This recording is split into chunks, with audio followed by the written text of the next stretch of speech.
He's one of the earliest one to be established. Dr. Mahipal is an old friend of mine.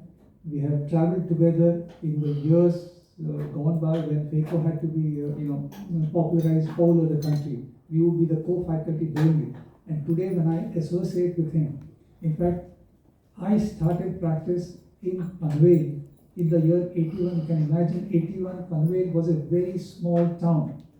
And all the facilities that he spoke of in terms of comprehensive eye care and ophthalmology, all of that I started in Panvel, in that small town. And today I'm very proud that although in that small area, we are the go-to center for the entire Maharashtra. Like every day, any complicated case, anywhere in Maharashtra, even an ophthalmologist would look at Panvel to send it to, because we have over the years established Laxmi to be one center which would offer you an honest and most efficient eye care that's available anywhere, and that too at an affordable cost and with full trust and honesty. So that's a legacy we come with. And today when I join with a group whose, our culture, our patient care, our compassion for patient, it literally matches. And that's the reason I'm very happy that something that's missing in the existing setup of Panvel facility will be met with by a larger brother. They have all these skill set into them, and together it's going to be a marriage of wonderful two units, and to take eye care to more people at an affordable cost with efficient eye care. And that's the thing I'm very happy about. And I'm very happy that today it's happening. Thank you so much.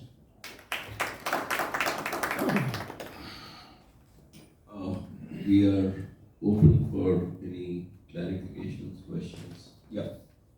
So just want to ask you, what is, you said it's a strategic collaboration. Yeah. Are you picking up on equity in Laxmi hospitals? Could you give us some details on the? So basically, we as Central Site do equity participation anywhere from 51 to 100%. 51 to 100%. So we take a majority or we have a full buyout. So this is a joint venture where we haven't taken 100%. It's 51-49. So you have taken 51% stake? Yeah. So it's a controlling stake, right? It's a controlling stake, but actually the people here are so very good that we'll be supporting them to actually help improve their services and to do everything, and they will be really adding on to the CFS spread. But yes, it gets consolidated in our balance sheet. Any financial details on this? How much you're paying for this stake?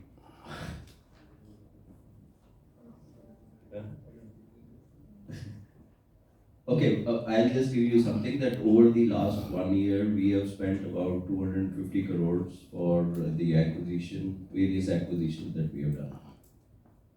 Not specifically for this, but we have done about 250 crores to actually it's north of 250, south of 300, about 270 crores we have done for acquisitions.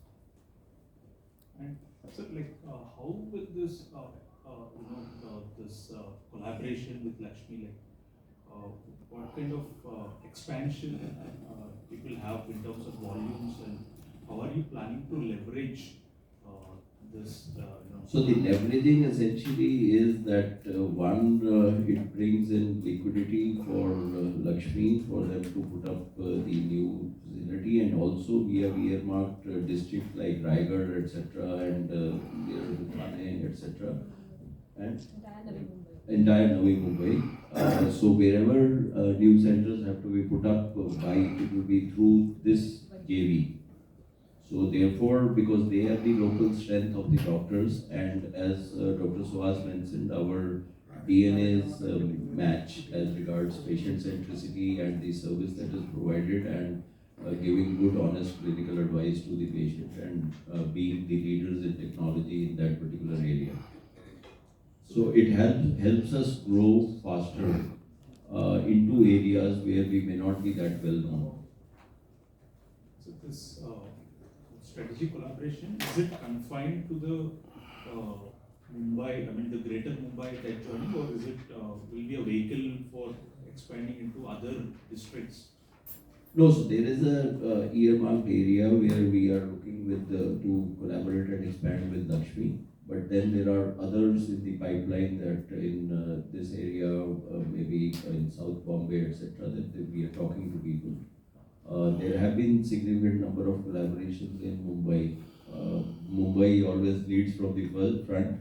Mumbai and Gujarat are two areas. Actually, Maharashtra is where there are a lot of people who are willing to collaborate now to get better growth. Actually, there's a lot of administrative hassles, etc., which are there in running up an eye care or a healthcare facility.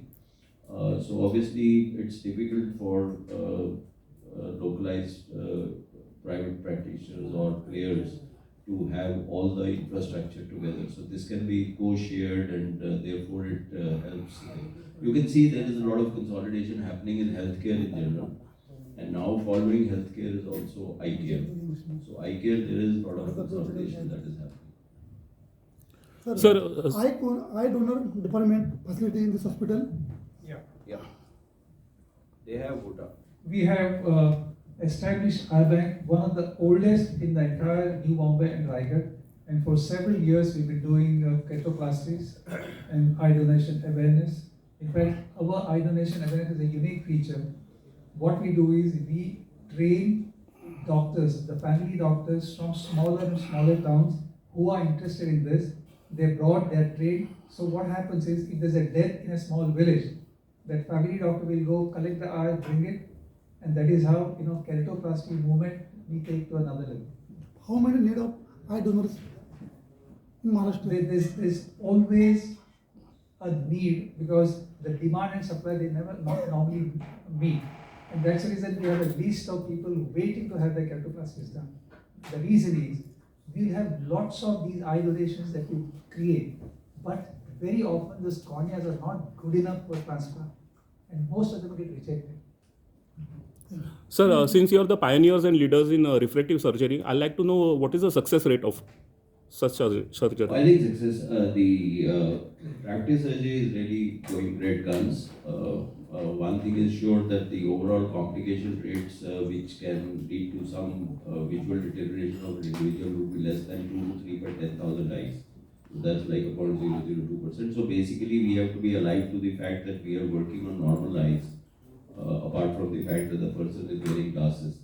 Myopia has really become a pandemic now, specifically after COVID, because we don't go outside, we don't take sunshine. We means children, starting from children. And in East Asian countries, including Korea, Taiwan, Japan, Hong Kong, Singapore, China, etc., the incidence of myopia has gone up to 70-80%. And in India also, it is growing every year. Now the point is that there are certain professions where you don't need glasses, or they won't allow you to enter that profession with glasses. So government of China and maybe Singapore, for example, has mandated in schools the kids to have at least 1 hour outside work so that their myopia does not progress.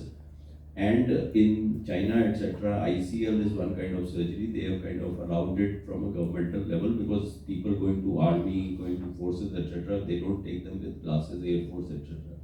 So the accuracy of the procedure has to be very high for it to be accepted. Now please understand that the refractive surgery came in the 90s, late 80s, 90s. And for a procedure to survive and to keep on growing, it has to really give very good results. So overall, the results are very high. And a person coming within half a diopter of zero, that means within plus minus 0.5, would be more than about 98%. Okay. And sir, what are the key takeaways of this strategic collaboration? So key takeaways are obviously, as Centrosite Group, we wish to associate with the very best in the profession, that they are available with very high kind of technical know-how, skilled profession, and academically very sound and ethical.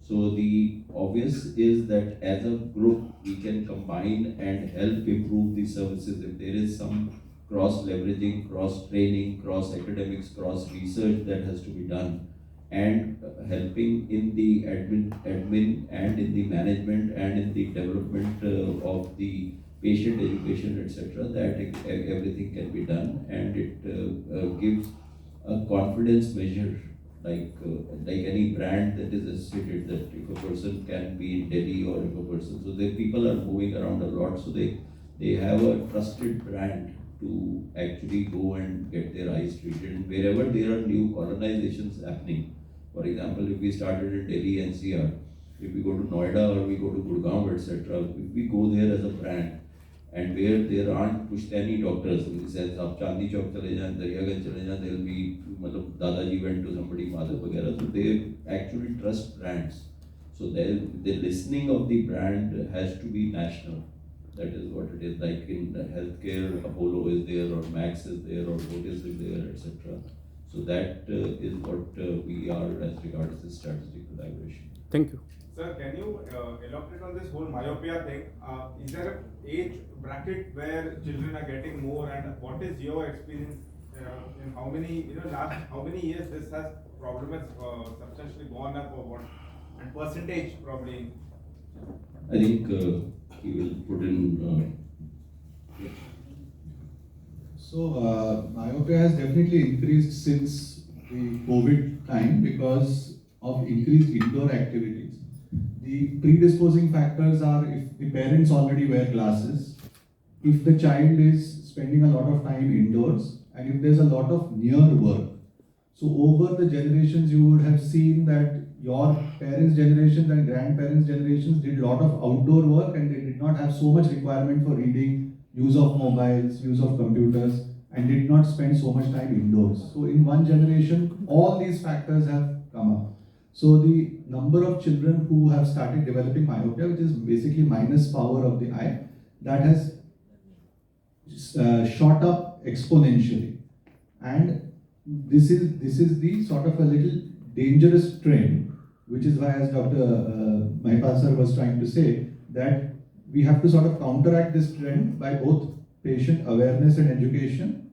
And once the person reaches adulthood, you cannot reverse myopia, you cannot stop myopia, it automatically stops. But then if one requires or wishes, one can go in for surgery to reverse it. Is there a percentage to it? I mean, probably 10 years ago, every one in whatever that number. The percentages that, as sir mentioned, in Far East countries are well documented, which go up to 80%. There are certain studies in India which say as high as 40% of children today require glasses. The problem with India is that not everybody, especially children who require glasses, end up wearing the glasses. We have very good school screening programs which are helping to find this problem out also. Hello. I'll just wish to add here that there was a study done by a reputed agency which we were involved in Delhi. And for every one child who is wearing a minus glass, there is another child who does not even know that he or she needs glasses.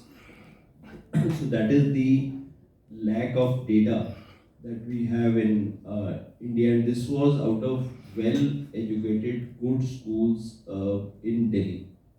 Okay, so unfortunately, there is no eye exam that is done when a child is born. There is no eye exam that is done when a child is 1 year, and there is no eye exam to get the child into school.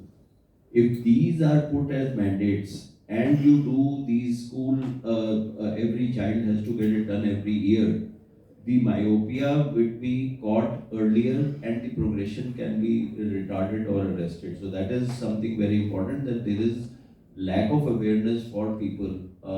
Similarly, like there is a lack of awareness that diabetic eye disease is one of the leading causes of blindness, that every diabetic who is there should get his eyes screened for diabetic retinopathy.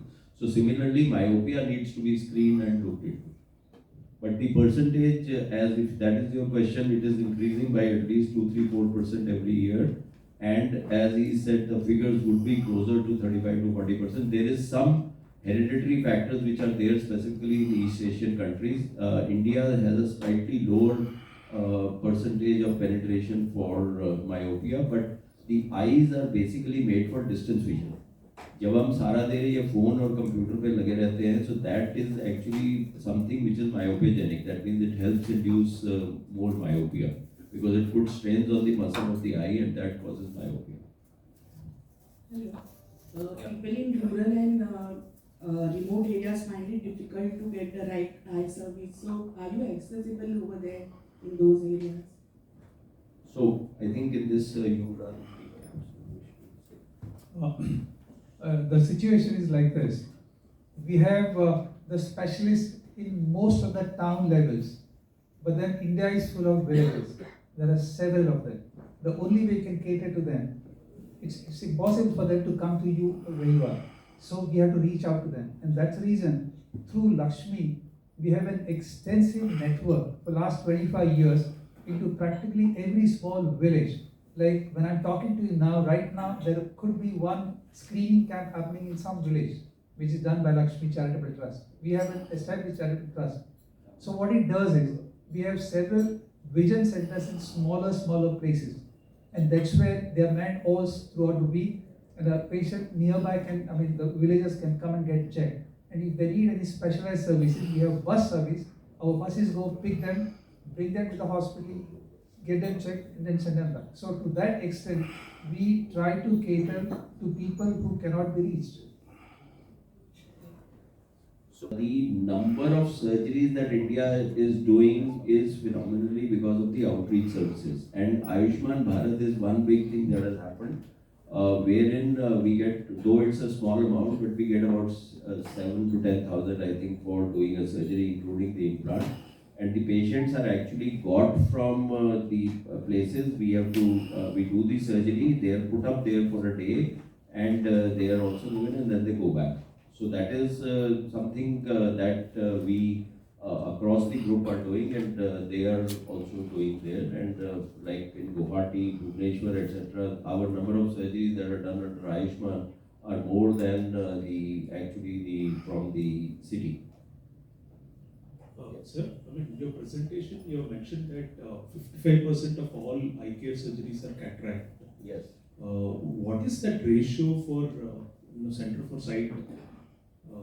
Okay, so there are two ratios that I wish to say, that 70% of our revenue comes from surgery.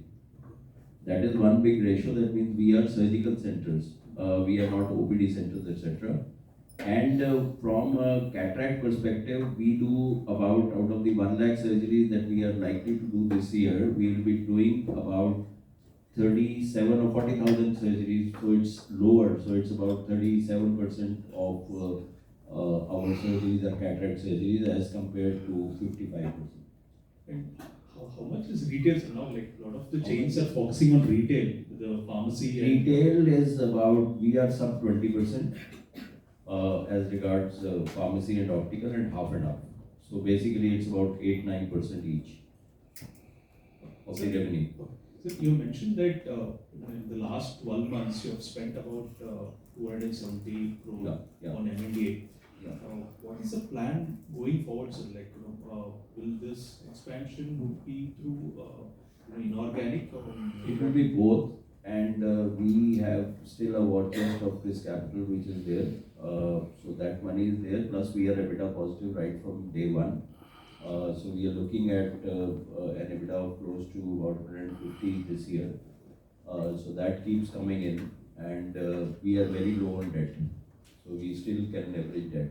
So we are looking at spending about 300 to 400 crores over the next 2 years, or maybe more. So it depends. There are a couple of possibilities of smaller chains which are also possibly be available for acquisition in the near future. So, you have raised. Like for example, there was a chain called Vasan, which went into liquidation, and that got acquired. So that was a 80-90 center pick that was there. So there are 2-3 smaller chains which are possibly available, and that could add 15 to 20 centers in one go. Sir, again, like your Center for Sight, do you? Are you the doctors? Are they full time or like? They're all full time except for maybe 5% or 7%, 10% maybe who are visiting. But primarily we work with full time doctors who are we prefer ethical practices. So majority of the payout to the doctors is fixed, and there is a small percentage which is on a variable percentage, So therefore, doing something which is incorrect, the incentivization is not there for the government. It is different for the industry, sir. I mean, like It is different from a lot of multi-specialities, but a lot of multi-specialities have full-time, like Max and Fortis, I think they have full-timers. Apollo is fee for service, so it varies from this. But in ophthalmology, majority of the groups have full-timers. Sir, I mean, recently, I mean, you've raised 100 million from Price Capital. So in that, I mean, you give an exit to the Mahindras. Yeah, it's about 50-50. Okay. So how much is there for the primary infusion, sir? In that 50-50, yeah. 50 About, okay. yeah. 50 million for the exit and 50 About million. that, approximately. Okay. That you are using for expansion. Yeah. Thank you, sir.